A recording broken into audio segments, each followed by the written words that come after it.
So I know a lot of people gonna probably wait to get in. So it's all good. Before everybody starts walking in and all that kind of stuff, I just want to say appreciate everybody. Had to get my drink. I had to say appreciate everybody who has checked out Blow the Whistle. If you're watching this on playback, then obviously you're gonna see this stuff too. But again, appreciate everybody who's been checking out Blow the Whistle, man. Um, you know, the staff, the people behind the scenes, all of us got together yesterday, and we are really just appreciating all the information and the love and all that kind of stuff that people have been sharing with us.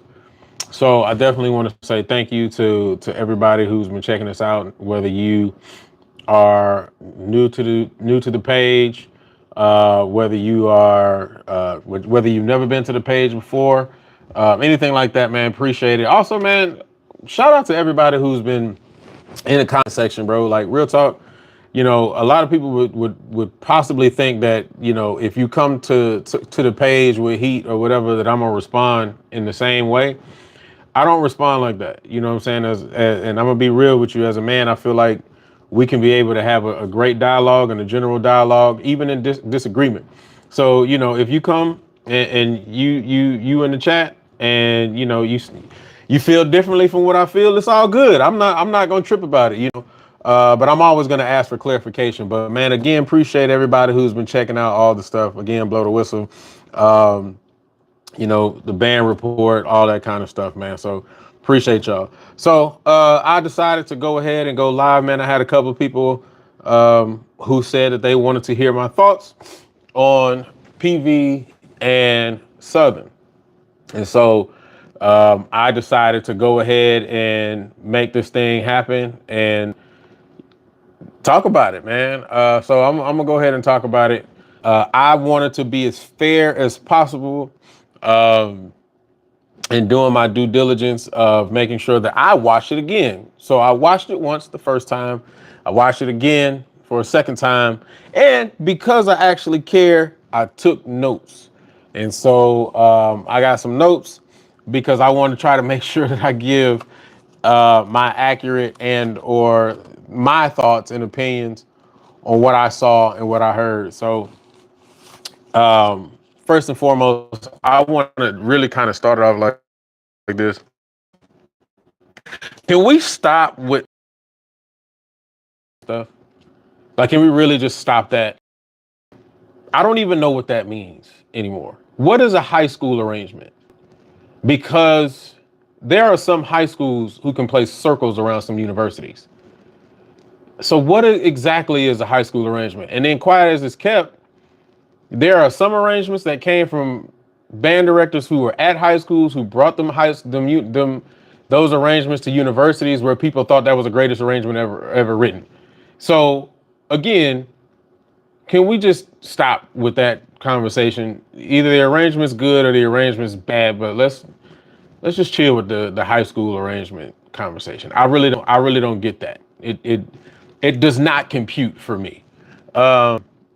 So anyway, going forward, man, PV versus Southern.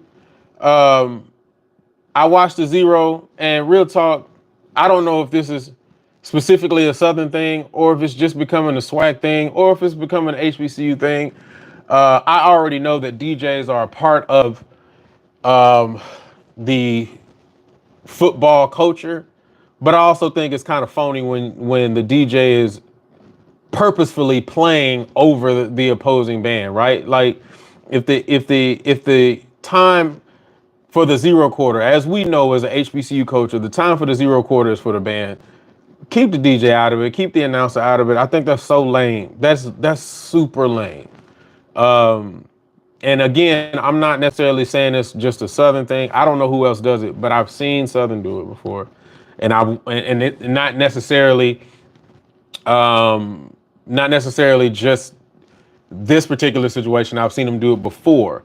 But I just think that it's just lame. Having a DJ there is one thing.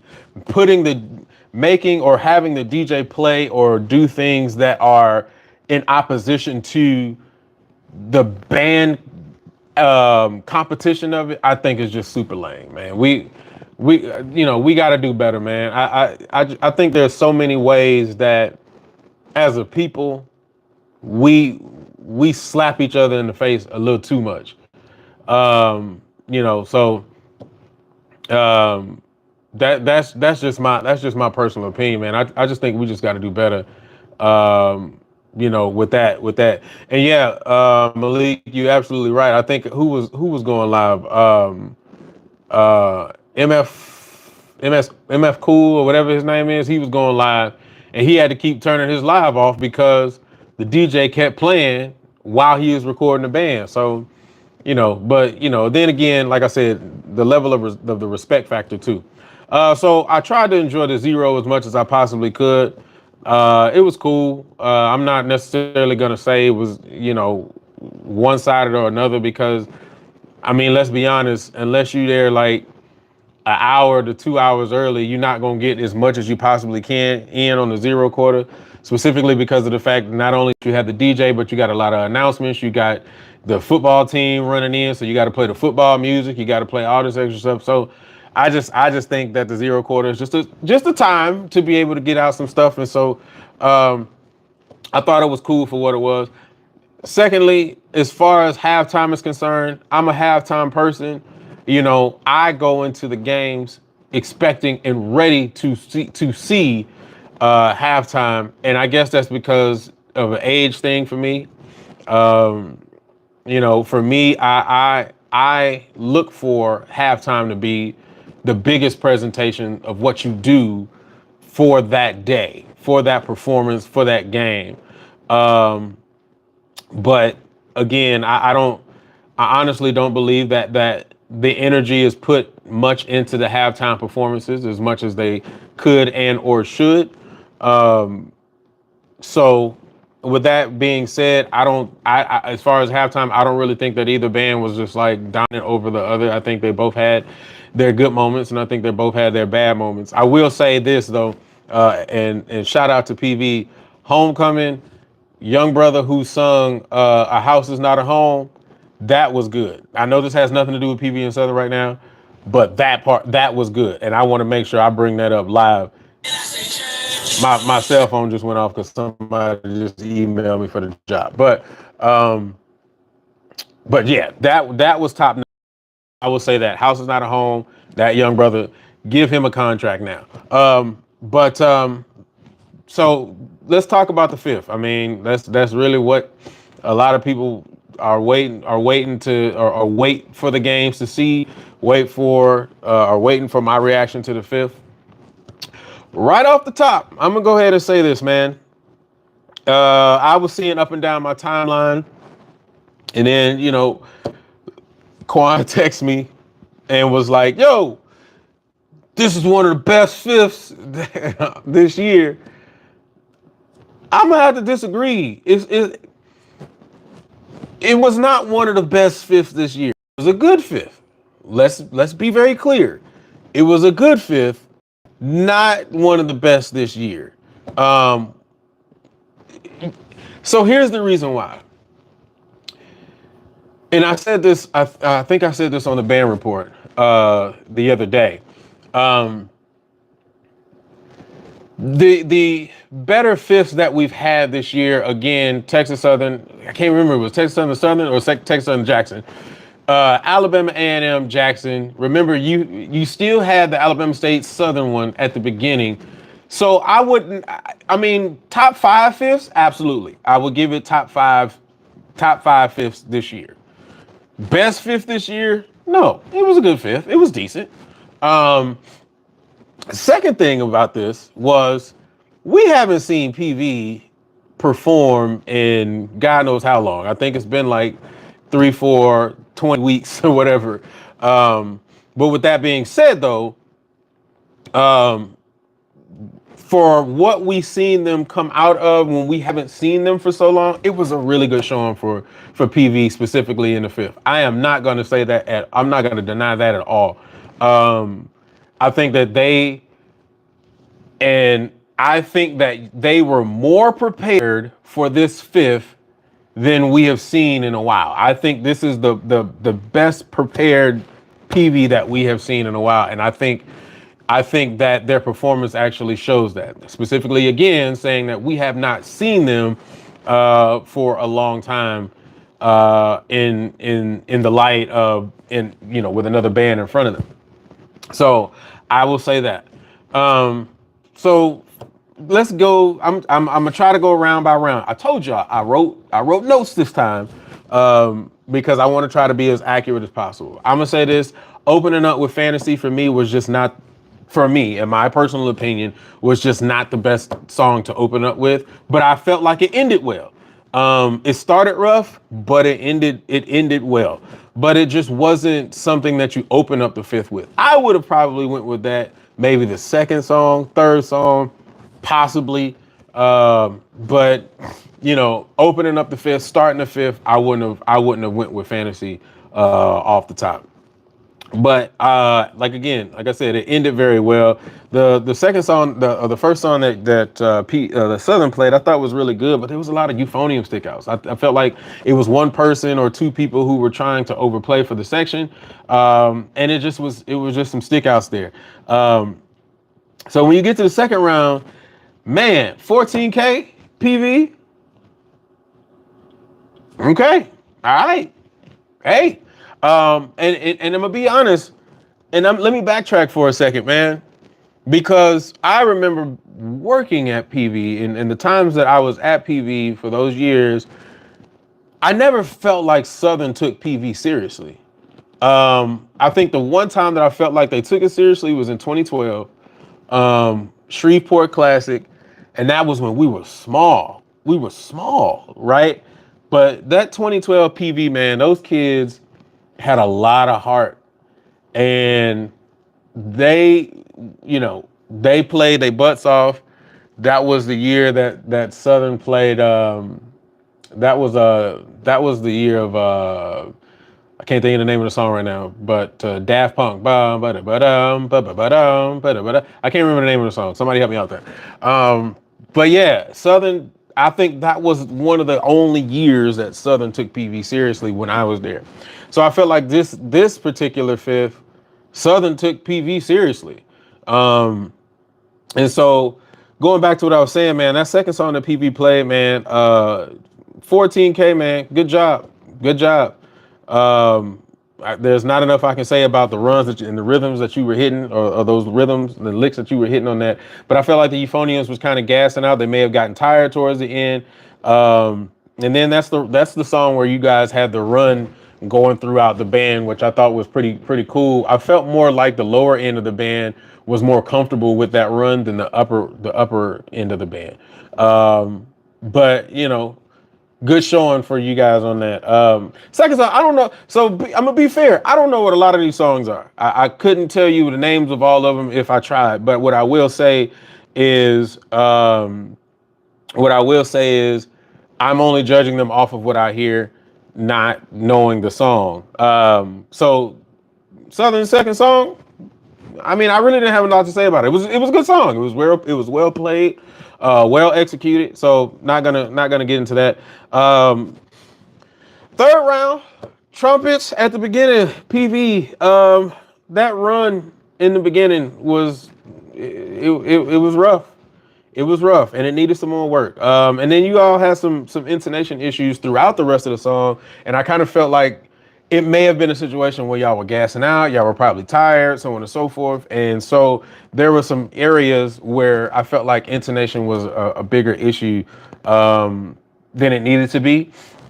And then same thing really on Southern side. It was like scratchy trumpets and because the start of the song was like a mellophone and trumpet intro, and I felt like not all of the trumpet section committed to really playing that, whereas you may have had many people in the section who felt like they didn't want to miss the note, so they kind of were timid in the attack. And when you were timid in the attack, there was a cause of intonation issues because you weren't moving the air the way you needed to move the air right at the beginning. And so I felt like that attack was a little rough. There was some intonation issues that were exposed because it was an open section of an intro, and that And those of you guys who know, who have been in music education or who have been in band, when you play slower songs, intonation is exposed a lot more. But when you have an open section like that, it's a lot more exposed. And so I felt like that open section at that time was really exposed. And so I'm gonna be honest, I don't really think round three was good for either program. I thought round three was just kind of lackluster at best for both programs. I'm just gonna be very honest. I told you I wrote notes, man. I'm flipping pages like this. You know what I'm saying? Then round four, Trump PV comes out with Like a Boy and starts real well. I think that they attempted it really well. I thought the song sounded good, except for, here we go again, trumpets. Trumpets got a little sloppy leading into the melody portion that was going into the chorus. It's like a little run that goes in there that goes into, and also just the melodic line going into the chorus as well. I just felt like it needed some work. It just needed some work. Everybody else though, everybody else around them, very good job. Kudos. Again, I'm gonna give shouts to the lower end of the band. TNT, 14K, like all of y'all, very good job. Very good job. I think that you guys were really holding it down and doing a really good job of pulling off Like a Boy. Here we go. Southern, again, I don't know what this song was, but you played it very well. I didn't really have too many things to say about it. It was attempted very well. It was arranged very well. And ultimately, I didn't have any negative comments or anything like that. And then the last song in the fifth, listen. So I don't know who wrote the last joint in the fifth. I don't know if it was Hop. I don't know if it was Zach. I don't know if it was somebody else. But what I will say, good job. Very good job. Attempted very well. Kids seem to really be into it. The kids really seem to love it. And they approached it like they should have. And so I have no comments on the last song that y'all played. Very, very good. Good job. Kudos to y'all. But here's the flip side of that. Southern's last song, equally good. I had no problems with it. I had no issues with it. I didn't hear anything in it that was like, oh my gosh, these are the stickouts. These are the issues. I didn't hear any of those things, to be very, very, very honest with you. So like round five, if I can be very, very honest, round five was the best round. If we had more of round five in rounds 1, 2, 3, and 4, this would be a very, very difficult thing to do as far as, giving my synopsis and my thought process on it. But round five was like really good for both programs.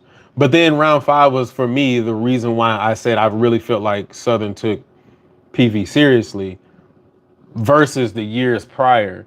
And so, and then knowing that Southern had the boombox right after that.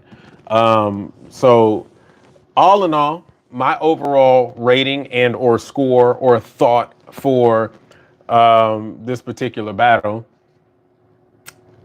I don't think anybody won. I thought really that it was really dead even. There were some areas where, intonation wise, both bands were struggling. I think there were some areas where song selection was not great. I thought there was some areas where PV sounded really well. I thought there were some areas where Southern sounded really well. And honestly, I'm not even going to go into the loud game. And the reason why I'm not going to go into the loud game is because I wasn't there. And so again, I'm not going to measure decibels if I'm looking at it from a screen, whether I'm looking at it from my cell phone screen or whether I'm looking at it from my computer screen.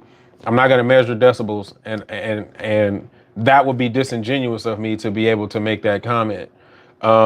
you know, if I look at just the number or the instrumentation, it would be all easy to assume that Southern would be louder, right? But I'm not going to do that. I'm going to go off of what I hear. And from what I heard from an intonation standpoint, balance and blend, tone quality, so on and so forth, again, I don't think that either one of them got the best of the other. What I will say is when it comes to, again, and I'm just reiterating this, what I will say is seeing that we haven't seen PV in almost 4 or 5 weeks, I think that is. This was a really good way to come out of the hiatus, and say, hey, we still here. Um, and a lot of people are saying this about Southern, and I'm really seeing this a lot around. And you all tell me, you can tell me now, you can tell me in the comments later when you go watch this on playback. A lot of people are saying Southern's not Southern anymore. What exactly does that mean? And the reason why I'm asking that question is because Southern seems like Southern to me. I think the truth of the matter is, and I've said this before in the past, I think the truth of the matter is that people are just catching up. There was a formula, and this always goes to my argument. Prior to Robert Champion, there was a certain thing or a certain aspect of bands that people had beforehand. There was or in certain areas in the South and the SWAC, so on and so forth, however you want to say it. And then there was a certain way that people did band in the MEAC or in the East or in the North or however you want to put it, right? I think that when the whole FAMU situation happened, people started jumping on the Southern train. And then they started taking the Southern train and then they started morphing it and making it into their own. And I think that people just caught up. I don't think that Southern is not being Southern. I just think that people have figured out the formula and then made the formula their own. And so I really got to maybe, and this is where I'm always going to lean on what people say in the comments and what you all think, because I don't understand the concept of Southern's not Southern anymore. I think they are.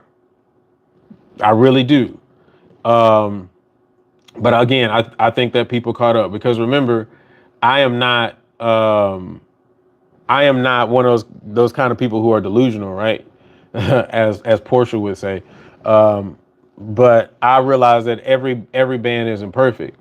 And so when I say that every band isn't perfect, I'm well aware that even in the past, Southern has made mistakes. Southern hasn't always sounded great. You think I'm lying? Go check the A&T versus Southern Battle of the Bands when they messed up that intro on the song. So they haven't always been great. And so if they make mistakes, that doesn't mean that Southern's not Southern anymore. They're still Southern. But they make mistakes just like everybody else. And so I don't necessarily get what that means. Let me see what Rod's talking about. I think people have Southern's number this year. They're not steamrolling everybody anymore, and people don't know what to do with that. Yeah, that's what I'm saying. I don't really think that. I don't really think they're different. I just think that people figured it out. And because they figured it out, now they truly have competition in the sense of, because they've always had competition, but I mean they truly have themselves to try to beat now because they see multiple programs who have again figured out the formula, and now they're going up against them with that same formula. So I don't think it's a matter of they're not the same. Malik, I think also SU grads dominate the band director positions in the SWAC. That's kind of true too.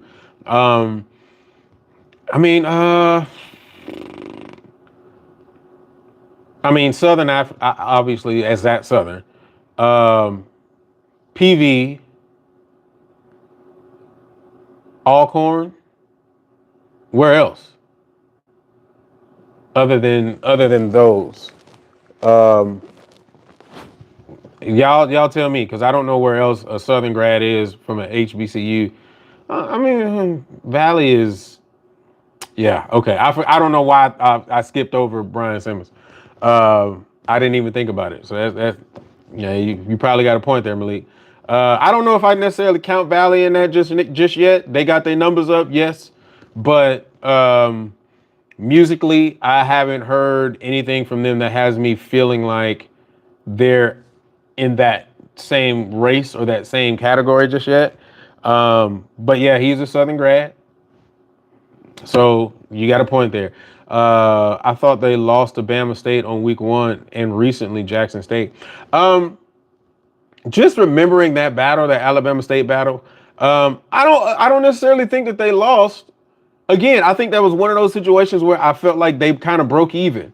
Um, that's just kind of where I am as far as the Jackson State battle, and I talked about this on the Luke's band report. As far as the Jackson State battle, again, I really believe that it comes down to preference. And honestly, I like to try to go back and make sure that I check and check myself, right? So yesterday, after I went back and watched the show, watched what I said, looked at people's comments, because I read comments all the time, whether I realize it or not. And then I went back and I looked at what I said, and then I went back to the battle to make sure that I was, correct in my analysis, right? Ladies and gentlemen of the jury, uh, go back and listen to that battle and listen to where, from the point that I was talking about, as far as Jackson with the highs versus Southern with the mids. You'll hear what I'm talking about. It's an obvious different sound. And so I think that battle again comes down to what you prefer. So I don't necessarily think that Jackson dominated Southern or anything like that. I think that if you prefer, based on what your preference is, you will think that one group, bested the other. I think that again, they fell short as far as Southern with song selection. So that's just kind of my personal opinion on that. And I'm glad you mentioned Fam. People forget that Fam and Morris Brown were the two most dominant bands for a long time. Everybody seemed to jump on the swag train after the decline of other bands. That's true. I'm gonna be honest. I'm from the South, man, and I didn't know nothing about no Morris Brown, but I knew about Fam. I didn't find out about Morris Brown until they came and played Texas Southern in 2001, and they came to my high school to practice, and I was like, who the heck are these people?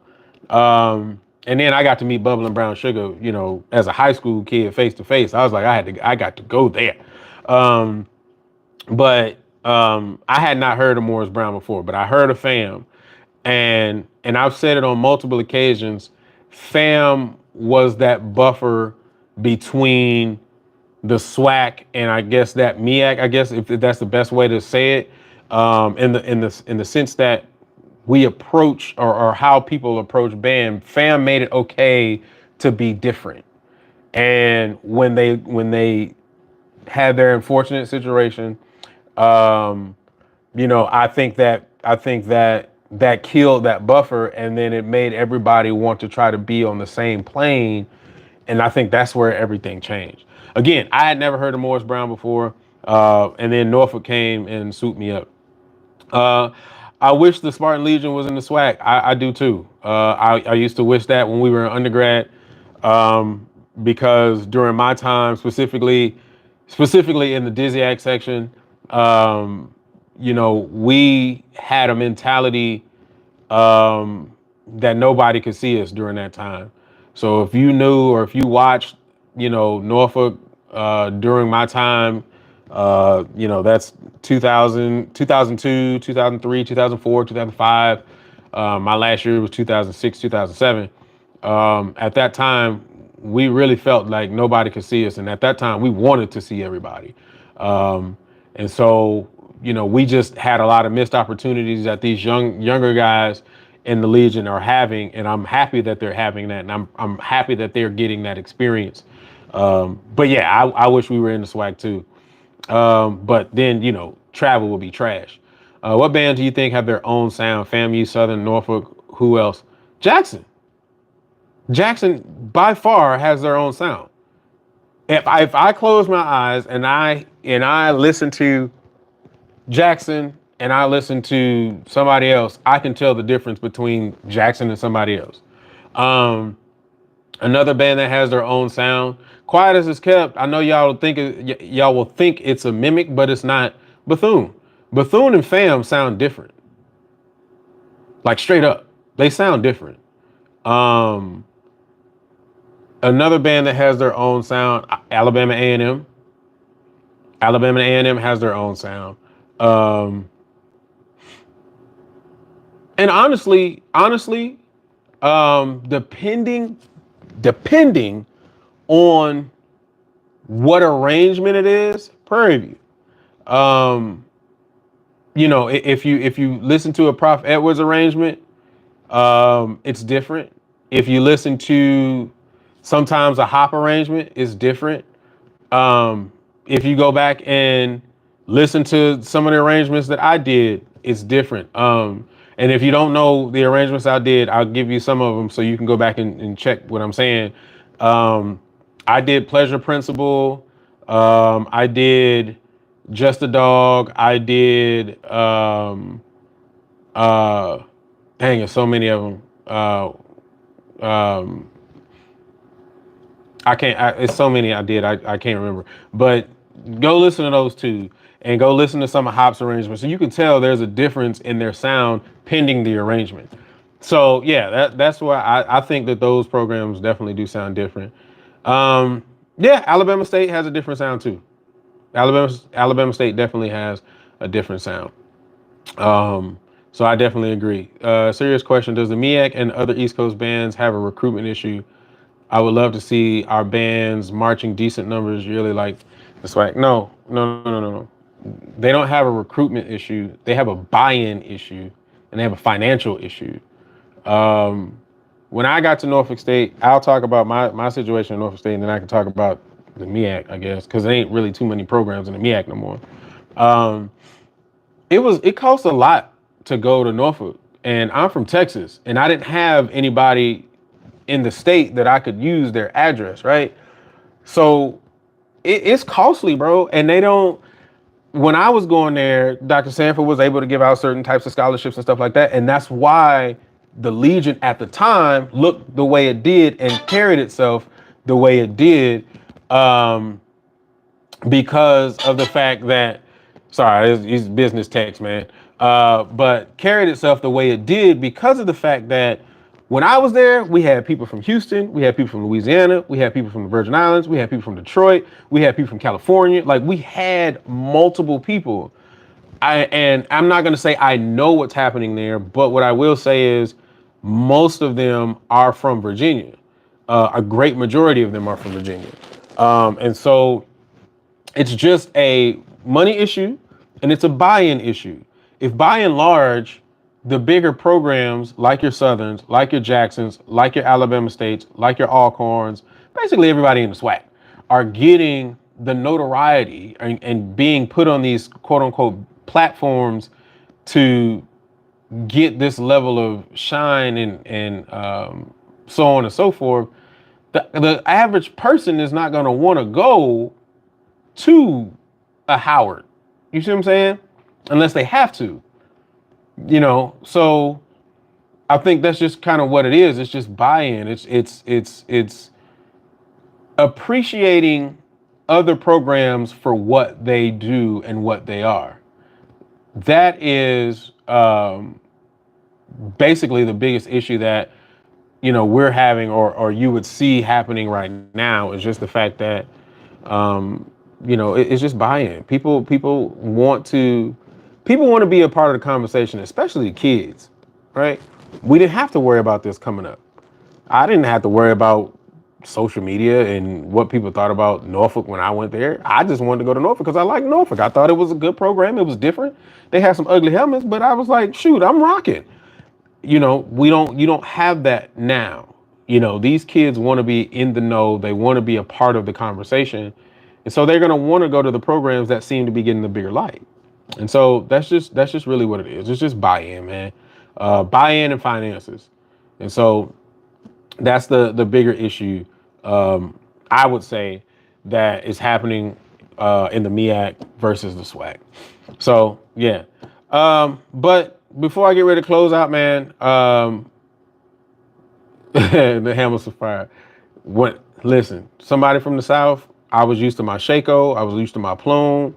I would rattle that bad boy. You know what I'm saying? But I saw them helmets. I was like, what the heck is that brush, bro? I sweep the floor with that.